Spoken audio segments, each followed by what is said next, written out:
लेकिन वह कभी अपने कर्मों से बच नहीं सकता। जैसी करनी वैसी भरनी, यह वाक्य तो आपने सुना ही होगा। अर्थात जैसे आप कर्म करोगे वैसा ही आपको फल भी प्राप्त होगा। लेकिन मेरा एक प्रश्न है, क्या आप इस बात पर यकीन करते हैं कि जैसा आप कर्म करें वैसा ही आपको फल भी मिलेगा? अब आप में से अधिकतर लोगों के मन में यह प्रश्न जरूर उठ रहा होगा, क्योंकि इसमें पछने वाली बात क्या है? यह तो सत्य ही है कि जैसे हम कर्म करेंगे वैसा ही हमें फल भी मिलेगा। लेकिन एक बार के लिए आंखें बंद करके अपने आप से यह प्रश्न कीजिए, देखिएगा कि आपको इस प्रश्न का उत्तर स्पष्टता से नहीं मिल पाएगा। कहीं ना कहीं आपके मन में एक संशय जरूर होगा कि क्या यह बात सच है या झूठ। दोस्तों, आज इस कहानी से हम समझेंगे कर्मों का खेल। आखिर अच्छे कर्मों का फल अच्छा और बुरे कर्मों का फल बुरा कैसे होता है। बहुत समय पहले की बात है, किसी गांव में एक बहुत ही ज्ञानी पंडित रहता था। एक दिन वह अपने बचपन के दोस्त से मिलने के लिए दूसरे गांव में जा रहा था। उसका वह दोस्त बचपन से ही गूंगा और एक पैर से अपाहिज था। उस पंडित के गांव से उसके दोस्त का घर काफी दूर था। वहां जाने के लिए बीच बीच में कई सारे छोटे छोटे गांव पड़ते थे। पंडित रास्ते में अपनी धुन में चला जा रहा था। चलते चलते उसकी मुलाकात एक व्यक्ति से होती है। रास्ते में उसे एक आदमी मिलता है जो ऐसा लगता था कि वह किसी का इंतजार कर रहा था, और वह भी पंडित के साथ चलने लगता है। उस आदमी को देखकर पंडित बहुत खुश हो जाता है। उसने सोचा, चलो अच्छा हुआ, साथ साथ चलने से उसका सफर आसानी से कट जाएगा। बात की शुरुआत करने के लिए उस पंडित ने उस व्यक्ति से उसका नाम पूछा, तो उसने अपना नाम धर्मराज बताया। पंडित को यह नाम कुछ अजीब सा लगता है, लेकिन उसने नाम के विषय में कुछ और पूछना उचित नहीं समझा। दोनों धीरे धीरे साथ में चल रहे थे। तभी रास्ते में एक गांव आता है। गांव का प्रवेश द्वार आते ही धर्मराज ने पंडित से कहा, तुम आगे चलो, मुझे इस गांव में एक काम है, मैं तुमसे आगे मिलता हूं। पंडित ने कहा, ठीक है। वह आगे रास्ते में चल देता है। कुछ देर बाद उस गांव में खबर फैली कि एक व्यक्ति को सांड ने अपनी सींग में फंसाकर मार दिया है।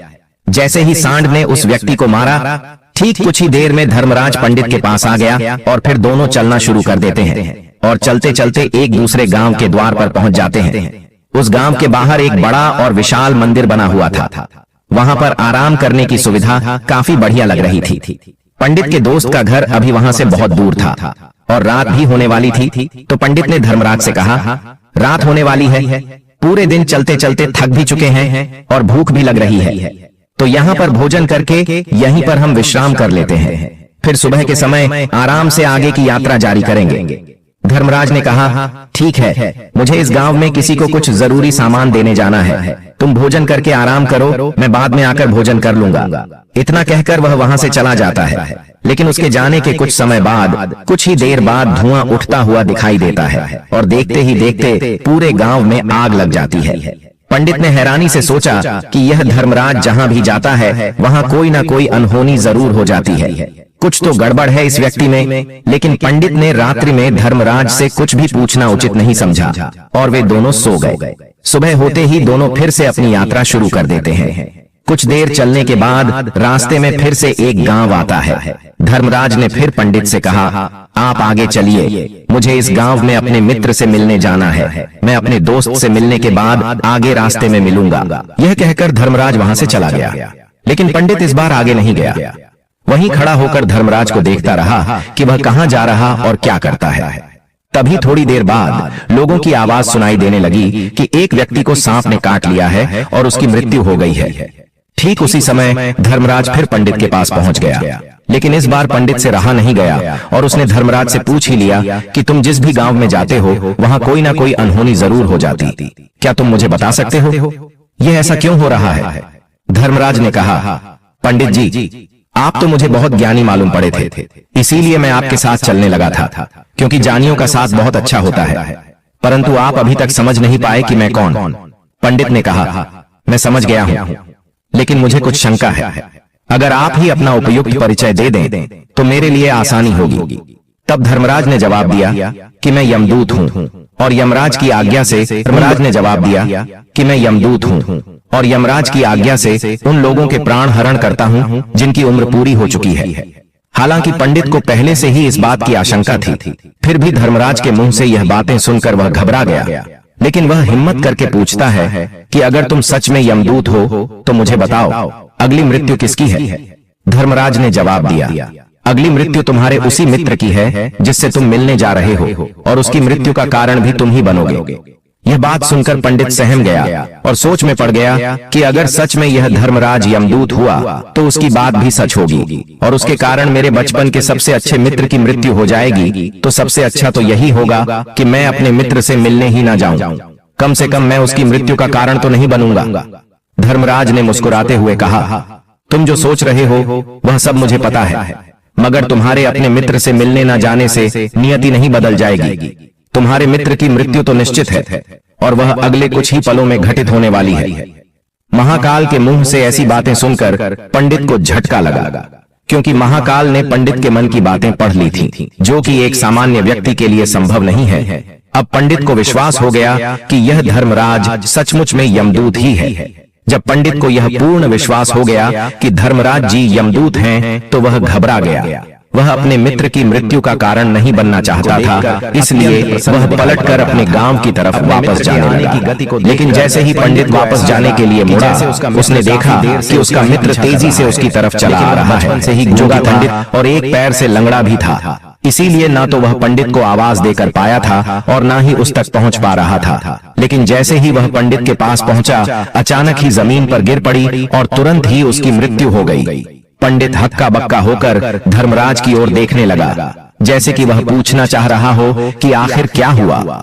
धर्मराज पंडित के मन में उठ रहे प्रश्नों को समझ गया और बोला, तुम्हारे मित्र ने पिछले गांव में तुम्हें देख लिया था और वे वहीं से ही तुम्हारा पीछा कर रहा था, लेकिन गूंगा और लंगड़ा होने की वजह से वह तुम तक नहीं पहुंच पाया।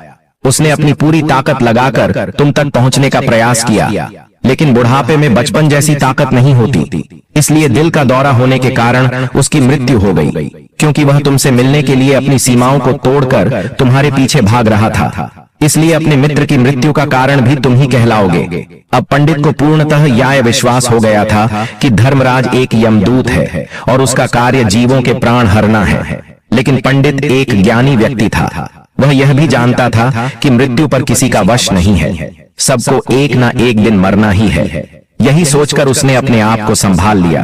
लेकिन अचानक ही पंडित के मन में अपनी मृत्यु के बारे में जानने की इच्छा हुई। इसीलिए उसने धर्मराज से पूछा कि जब मृत्यु मेरे दोस्त की होनी थी तो तुम शुरू से ही मेरे साथ क्यों चल रहे थे? यह प्रश्न सुनकर धर्मराज जोर से हंसा और बोला, मैं तो हर पल हर क्षण सभी के साथ चलता हूँ, किंतु लोग पहचान नहीं पाते, क्योंकि लोगों के पास अपनी समस्याओं के अलावा किसी और व्यक्ति, वस्तु या घटना के बारे में सोचने, समझने या उसे देखने का समय ही नहीं होता। पंडित ने कहा, तो क्या तुम यह बता सकते हो कि मेरी मृत्यु कब, कहां और कैसे होगी? महाकाल ने कहा, हालांकि किसी भी सामान्य जीव के लिए अपनी मृत्यु, क्योंकि कोई भी जीव हो या जानकर, वह अपनी मृत्यु के बारे में जानकर बहुत दुखी हो जाता है। हालांकि तुम ज्ञानी व्यक्ति मालूम पड़ते हो और तुमने जिस तरीके से अपने मित्र की मृत्यु को सहन कर लिया है, उसे देखकर लगता है कि तुम अपनी मृत्यु के बारे में जानकर भी दुखी नहीं होंगे। महाकाल ने कहा, तो सुनो, 6 महीने बाद आज ही के दिन किसी दूसरे राज्य में फांसी लगने से होगी, और सबसे हैरानी की बात तो यह होगी कि तुम स्वयं ही खुशी से उस फांसी को स्वीकार कर लोगे। ना कहकर धर्मराज वहां से चला गया, क्योंकि अब धर्मराज के पास पंडित के साथ चलते रहने का कोई कारण न था। इसके बाद पंडित ने अपने मित्र के शरीर का अंतिम संस्कार किया और यथाशक्ति उसके क्रियाकर्म करके अपने गांव वापस आ गया। लेकिन कोई व्यक्ति कितना भी ज्ञानी क्यों ना हो, अपनी मृत्यु के बारे में जानकर दुखी तो होता ही है और मृत्यु से बचने का कोई ना कोई उपाय भी खोजता है। तो पंडित ने भी वही किया, क्योंकि पंडित न था, इसलिए उसकी पहचान उस राज्य के राजा तक थी। पंडित ने सोचा कि राजा के पास तो कई सारे ज्ञानी मंत्री हैं, वह मेरी मृत्यु से संबंधित समस्या का कोई ना कोई समाधान निकाल ही लेंगे। पंडित यही सब सोचता हुआ राज दरबार में पहुंच जाता है और राजा से सारी घटना के बारे में बताता है। राजा ने अपने मंत्रियों को सारी समस्या बताई और उनसे सलाह मांगी। अंत में सभी ने विचार विमर्श करके कहा, अगर पंडित की बात सही है तो उसकी मृत्यु भी 6 महीने बाद ही होगी। लेकिन मृत्यु तो तब होगी जब वह किसी दूसरे राज्य में जाएगा। यदि वह किसी दूसरे राज्य में जाए ही ना तो मृत्यु ही नहीं होगी। मंत्रियों की यह सलाह राजा को भी सही लगी। इसके बाद पंडित के रहने की सारी व्यवस्था महल में ही कर दी गई और राजा के आदेश के बिना उस पंडित से किसी को भी नहीं मिलने दिया जाता था। लेकिन पंडित कहीं भी आ जा सकता था ताकि पंडित को यह ना लगे कि वह राजा की कैद में है। परंतु पंडित डर के मारे स्वयं ही कहीं आता जाता नहीं था। धीरे धीरे महीने गुजरते गए और पंडित की मृत्यु का समय नजदीक आने लगा और अंततः वह भी दिन आ गया। जिस दिन पड़त की मृत्यु होनी थी, तो जिस दिन पंडित की मृत्यु होनी थी, उसकी एक रात पहले पंडित डर के मारे जल्दी ही सो गया ताकि जल्दी से वह रात बीत जाए और अगला दिन आ जाए ताकि उसकी मृत्यु टल सके। यही सोचकर वह जल्दी सो जाता है। लेकिन पंडित को नींद में चलने की बीमारी थी और अपनी इस बीमारी के बारे में वह स्वयं ही नहीं जानता था। तो फिर राजा मंत्री या किसी वैद्य को इसके बारे में बताने का कोई प्रश्न ही नहीं उठता। पंडित अपनी मृत्यु को लेकर बहुत चिंतित था। वह पिछले कई दिनों से ठीक है, सो भी नहीं पा रहा था और नींद में चलने की बीमारी भी तभी होती है जब व्यक्ति ठीक से सो नहीं पा रहा हो। तो उस रात भी पंडित को नींद में चलने का दौरा पड़ा। वह उठा और महल से निकलकर अस्तबल में गया। क्योंकि पंडित राजा का खास मेहमान था, इसलिए किसी भी पहरेदार ने उसे नहीं रोका और न ही किसी तरह की कोई पूछताछ की। अस्तबल में पहुंचकर वह सबसे तेज चलने वाले घोड़े की पीठ पर सवार होकर नींद में ही अपने राज्य की सीमा से बाहर दूसरे पड्डे ढोसी राज्य में चला गया। इतना ही नहीं, वह दूसरे राज्य के राजा के महल में पहुंच गया। उस महल के पहरेदार ने भी उसे नहीं रोका और ना ही कोई पूछताछ की। सभी लोग रात्रि का अंतिम प्रहार होने के कारण गहरी नींद में थे। वह पंडित सीधे राजा के सैन्य कक्ष में पहुंचा, जहां राजा और रानी सो रहे थे। वह पंडित वहीं जाकर सो गया। सुबह हुई तो राजा ने पंडित को रानी के बगल में सोया हुआ देखा तो राजा बहुत क्रोधित हो गया। राजा ने पंडित को कैद करने का आदेश दे दिया।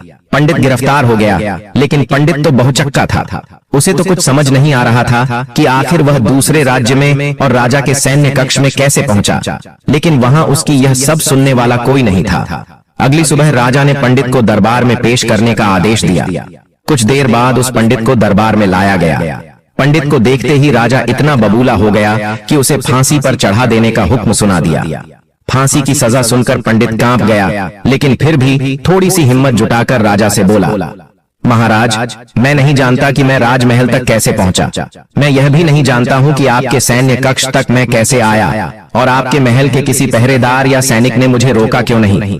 लेकिन मैं इतना जरूर जानता हूं कि आज मेरी मृत्यु होनी थी और वह होनी भी जा रही है। राजा को यह बात थोड़ी अजीब लगी।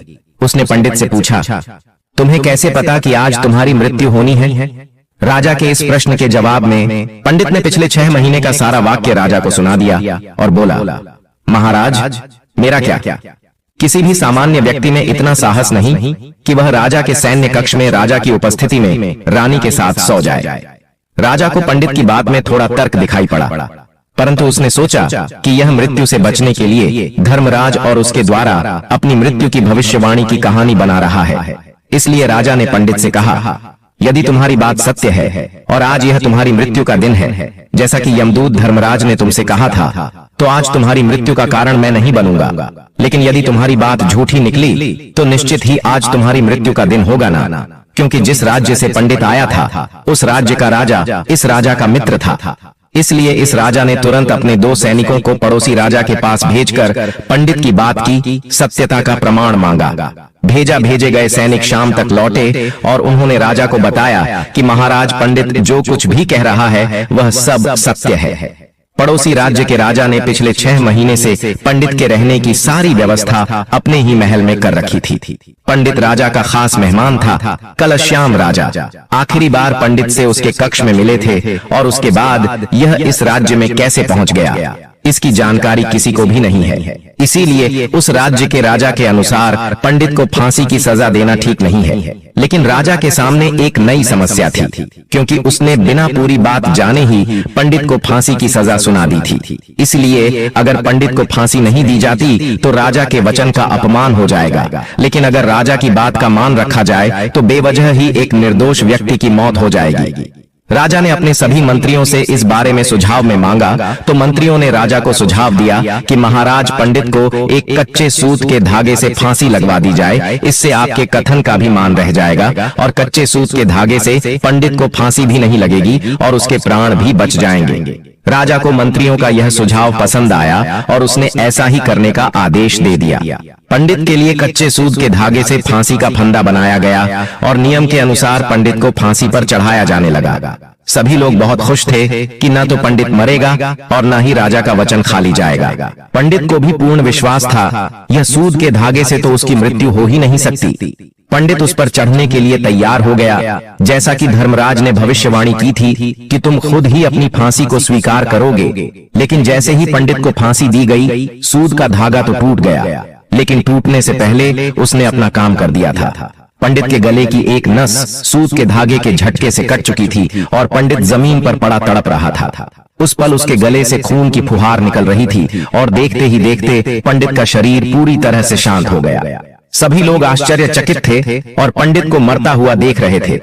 किसी को विश्वास नहीं हो रहा था कि कच्चे सूत के धागे से भी किसी इंसान की मृत्यु हो सकती है, लेकिन घटना तो घट चुकी थी। नियति ने अपना काम कर दिया था और धर्मराज की भविष्यवाणी सच हो चुकी थी। दोस्तों, श्रीमद् भागवत गीता में भगवान श्री कृष्ण ने कहा है, जो होना होता है वह होकर ही रहता है। हम चाहे कितनी ही सावधानी बरते, कितना ही उपाय कर ले, लेकिन घटना और घटना की पूरी प्रणाली पहले से ही तय होती है, जिसे हम थोड़ा सा भी इधर उधर नहीं कर सकते हैं। दोस्तों, शायद इसीलिए ईश्वर ने हमें भविष्य जानने की क्षमता नहीं दी है, ताकि हम अपने जीवन को ज्यादा बेहतर तरीके से जी सके। और यही बात उस पंडित पर भी लागू होती है।